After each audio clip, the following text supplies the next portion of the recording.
গাজার যুদ্ধের মাঝে ভোট দের আল বালাতে 2 দশক পর স্থানীয় নির্বাচন। ইরানের হামলার প্রস্তুতি, যুক্তরাষ্ট্রের সবুজ সংকেত অপেক্ষায় ইসরায়েল। জাপানে ভয়াবহ দাবানল, চতুর্থ দিনেও নিয়ন্ত্রণের বাইরে আগুন।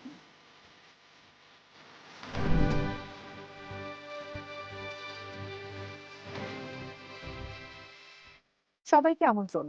নাগরিক প্রতিদিনের নিয়মিত আয়োজন নাগরিক বিশ্ব থেকে আপনাদের সাথে আছি আমি ফারজানা নিকিতা। এতক্ষণ শুনছিলেন শিরোনাম, এবারে বিস্তারিত। ফিলিস্তিনের অবরুদ্ধ গাজায় ইসরায়েলি আগ্রাসনের মধ্যে স্থানীয় নির্বাচন অনুষ্ঠিত হচ্ছে। আজ সকাল 7টা থেকে দের আল বালা ও পশ্চিম তীরের বিভিন্ন এলাকায় ভোট গ্রহণ শুরু হয়। 2 দশক পর ভোট দিচ্ছেন তারা। তবে এই নির্বাচনের ফল হামাস মেনে নেবে কিনা তা নিয়ে রয়েছে অনিশ্চয়তা।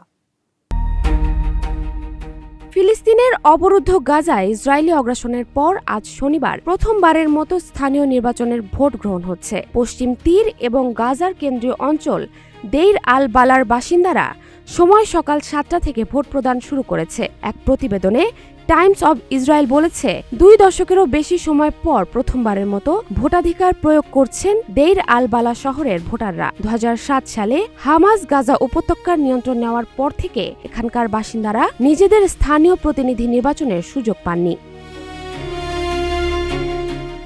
দীর্ঘদিন ধরে গাজা শাসন করা হামাস নিজেই সিটি কাউন্সিল সদস্য নিয়োগ দিয়ে আসছিল এবং নিয়মিতভাবে স্থানীয় নির্বাচন আয়োজন বন্ধ রেখেছিল। অন্যদিকে পশ্চিম তীরে ফিলিস্তিনি অথরিটি নিয়ন্ত্রিত এলাকাগুলোতে নির্বাচন চালু ছিল। তবে এবারের নির্বাচনের ফলাফল হামাস মেনে নেবে কিনা তা নিয়ে অনিশ্চয়তা রয়েছে। রামাল্লাহ ভিত্তিক কেন্দ্রীয় নির্বাচন কমিশনের তথ্য অনুযায়ী ইসরায়েলের অধিকৃত পশ্চিম তীরে প্রায় 15 লাখ এবং গাজার দেইর আল বালাহ এলাকায় প্রায় 70,000 ভোটার নিবন্ধিত রয়েছেন। জাহরা জেবিন তন্নি, নাগরিক প্রতিদিন। ইরানের বিরুদ্ধে বড় সামরিক অভিযানের প্রস্তুতি নিচ্ছে ইসরায়েল। ইসরায়েলের প্রতিরক্ষামন্ত্রী জানিয়েছেন, হামলার জন্য যুক্তরাষ্ট্রের অনুমতির অপেক্ষায় রয়েছে সেনাবাহিনী। তার এই বক্তব্যে নতুন করে উত্তেজনা তৈরি হয়েছে ইরান ইসরায়েলের সম্পর্কের মধ্যে। বিশ্লেষকদের মতে এটি তেহরানের উপর চাপ সৃষ্টির কৌশল, বিশেষ করে হরমুজ প্রণালী সহ সংবেদনশীল অঞ্চল ঘিরে। ইরানের ওপর বড় ধরনের সামরিক অভিযান চালানোর জন্য যুক্তরাষ্ট্রের অনুমতির অপেক্ষায় রয়েছে ইসরায়েলি বাহিনী। ইসরায়েলের প্রতিরক্ষা মন্ত্রী ইসরায়েল কাটজ তেহরানকে নতুন করে এই হুঁশিয়ারি দিয়েছেন। কাটজ জানিয়েছেন, হামলার জন্য ওয়াশিংটনের কাছ থেকে সবুজ সংকেত পাওয়ার অপেক্ষায় আছে সেনাবাহিনী। কাটজের এই মন্তব্যকে উত্তেজনার পারদ আরও বাড়িয়ে দেওয়ার ইঙ্গিত হিসেবে দেখছেন বিশ্লেষকরা। ইসরায়েলি প্রতিরক্ষা মন্ত্রী জানান, সম্ভাব্য যে কোনো হামলার লক্ষ্য হবে ইরানের সক্ষমতাকে মারাত্মকভাবে গুঁড়িয়ে দেওয়া। আঞ্চলিক চরম উত্তেজনার মধ্যে কাটজ দাবি করেন, ইসরায়েলি বাহিনী উচ্চ সতর্কতায় রয়েছে। যে কোনো ধরনের রক্ষণাত্মক ও আক্রমণাত্মক পরিস্থিতির জন্য তারা পুরোপুরি প্রস্তুত। বক্তব্যে ইরানের সর্বোচ্চ নেতা আলী খামেনিকে জড়িয়ে কাটজের মন্তব্যগুলোকে বিশ্লেষকরা তেহরানের ওপর রাজনৈতিক ও মনস্তাত্ত্বিক চাপ বৃদ্ধির কৌশল হিসেবে দেখছেন। পর্যবেক্ষকদের মতে হরমুজ প্রণালী ও ইসরায়েলের উত্তর ফ্রন্টের মতো সংবেদনশীল এলাকাগুলোতে চলমান উত্তেজনার মধ্যে এই ধরনের কঠোর বার্তার উদ্দেশ্য হল ইরানকে দমানো। জাহরা জেবিন তন্নি, নাগরিক প্রতিদিন। জাপানের ইউয়াতে প্রিফেকচারে টানা চতুর্থ দিনের মতো জ্বলছে ভয়াবহ দাবানল। আগুন ছড়িয়ে পড়ছে আবাসিক এলাকায়। সবচেয়ে ঝুঁকিতে উৎসুচি শহর। আগুন নিয়ন্ত্রণে কাজ করছে 1200-র বেশি ফায়ার ফাইটার ও উদ্ধারকর্মী। ইতিমধ্যে কয়েক হাজার মানুষকে সরিয়ে নেওয়া হয়েছে। আর শুকনো আবহাওয়া ও বাতাসে পরিস্থিতি আরও জটিল হয়ে উঠেছে।